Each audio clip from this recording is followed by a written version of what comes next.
दोस्तों, एक इंसान को सफल होने के लिए बहुत सी गंदी आदतों का त्याग करना पड़ता है और अच्छी आदतों को अपनाना पड़ता है, जिससे आप एक सुपर सक्सेसफुल इंसान बन सकते हैं। आप खुशियां चुनते हैं, आप दुख चुनते हैं, आप अपनी सफलता चुनते हैं और अपनी असफलता भी चुनते हैं, आप साहस चुनते हैं और आप डर भी चुनते हैं। लेकिन इतना याद रखिए कि हर एक क्षण, हर एक परिस्थिति आपको एक नया विकल्प देती है और ऐसे में आपके पास हमेशा ये अपॉर्चुनिटी होती है कि आप चीजों को अलग तरीके से कर सके। प्रोएक्टिव बनिए। प्रोएक्टिव होने का मतलब है कि अपनी लाइफ के लिए खुद जिम्मेदार बनना। आप हर चीज के लिए अपने पेरेंट्स या ग्रैंड पेरेंट्स को ब्लेम नहीं कर सकते। प्रोएक्टिव लोग इस बात को समझते हैं कि वो रिस्पॉन्सिबल हैं। वो अपने आचरण के लिए जेनेटिक्स, परिस्थितियों या परिवेश को दोष नहीं देते हैं। उन्हें पता होता है कि वो अपना व्यवहार खुद चुनते हैं। वही दूसरी तरफ जो लोग रिएक्टिव होते हैं, वो ज्यादातर अपने भौतिक वातावरण से प्रभावित होते हैं। वो अपने बिहेवियर के लिए बाहरी चीजों को दोष देते हैं। अगर मौसम अच्छा है तो उन्हें अच्छा लगता है और अगर नहीं है तो यह उनके एटीट्यूड और परफॉर्मेंस को प्रभावित करता है। जिन पर हम रिएक्ट करते हैं और आप उस पर जो प्रतिक्रिया करते हैं, आपकी सबसे बड़ी ताकत छिपी होती है और वो होती है इस बात की स्वतंत्रता कि आप अपनी प्रतिक्रिया का चयन स्वयं कर सकते हैं। एक बेहद महत्वपूर्ण चीज होती है कि आप इस बात का चुनाव कर सकते हैं कि आप क्या बोलते हैं। आप जो भाषा का प्रयोग करते हैं, वो इस बात को इंडिकेट करती है कि आप खुद को कैसे देखते हैं। आपकी वो क्षमता जो आपको अपने दिमाग में उन चीजों को दिखा सके जो आप अभी अपनी आंखों से नहीं देख सकते। हर एक चीज का निर्माण दो बार होता है, पहला मेंटल क्रिएशन और दूसरा फिजिकल क्रिएशन। जिस तरह ब्लूप्रिंट तैयार होने के बाद मकान बनता है, उसी प्रकार मेंटल क्रिएशन होने के बाद ही फिजिकल क्रिएशन होती है। अगर आप खुद विजुअलाइज नहीं करते हैं कि आप क्या हैं और क्या बनना चाहते हैं, तो आपकी लाइफ कैसी होगी इस बात का फैसला औरों पर और परिस्थितियों पर छोड़ देते हैं। इसका फोकस इस बात पर होगा कि आप क्या बनना चाहते हैं और क्या करना चाहते हैं। ये सक्सेस के लिए की गई आपकी प्लानिंग है। ये इस बात की पुष्टि करता है कि आप कौन हैं, आपके गोल्स को फोकस में रखता है और आपके आइडियाज को इस दुनिया में लाता है। आपका मिशन स्टेटमेंट आपको अपनी जिंदगी का लीडर बनाता है। आप अपना भाग्य खुद बनाते हैं और जो सपने आपने देखे हैं, उन्हें साकार करते हैं।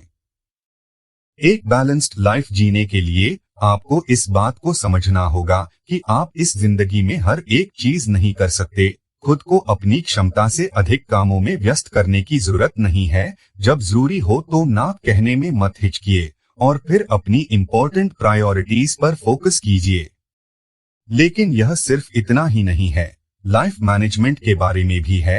आपका पर्पस, वैल्यूज, रोल्स और प्रायोरिटीज। प्राथमिक चीजें क्या हैं? प्राथमिक चीजें वह हैं जिसको आप व्यक्तिगत रूप से सबसे मूल्यवान मानते हो।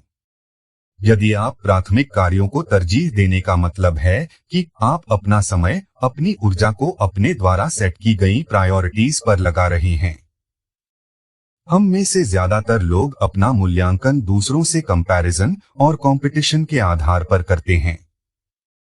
हम अपनी सफलता दूसरों की असफलता में देखते हैं, यानी अगर मैं जीता तो तुम हारे, तुम जीते तो मैं हारा।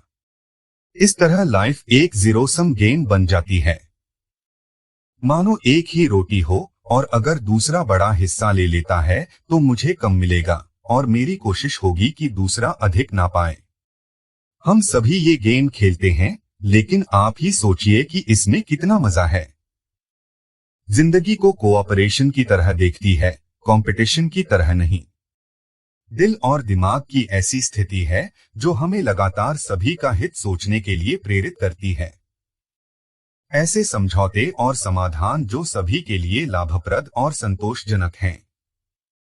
इसमें सभी चीजें खाने को मिलती हैं और वो काफी अच्छा टेस्ट करती हैं। एक व्यक्ति या संगठन जो कम्युनिकेशन लाइफ की सबसे जरूरी स्किल है।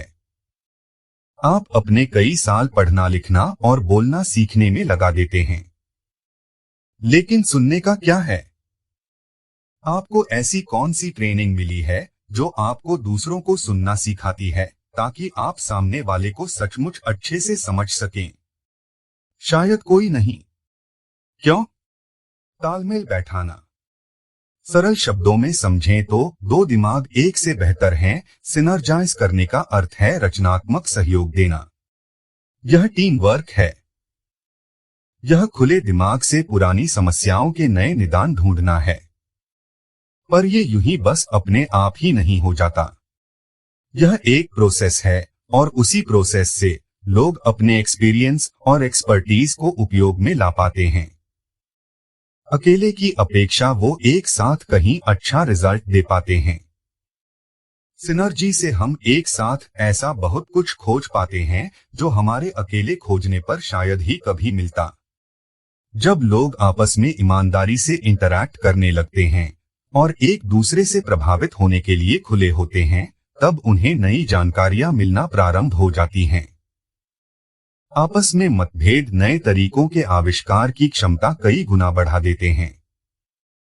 मतभेदों को महत्व देना सिनर्जी का मूल है। क्या आप सचमुच लोगों के बीच जो मेंटल, इमोशनल और साइकोलॉजिकल डिफरेंसेस होते हैं, उन्हें महत्व देते हैं? या फिर आप ये चाहते हैं कि सभी लोग आपकी बात मान जाएं ताकि आप आसानी से आगे बढ़ सकें?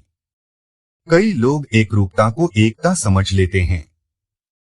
आपसी मतभेदों को वीकनेस नहीं, स्ट्रेंथ के रूप में देखना चाहिए। वो हमारे जीवन में उत्साह भरते हैं। शार्पन द सॉ का मतलब है अपनी सबसे बड़ी संपत्ति यानी खुद को सुरक्षित रखना। इसका अर्थ है अपने लिए एक प्रोग्राम डिजाइन करना जो आपके जीवन के 4 क्षेत्रों physical, social, emotional, mental and spiritual में आपका नवीनीकरण करे।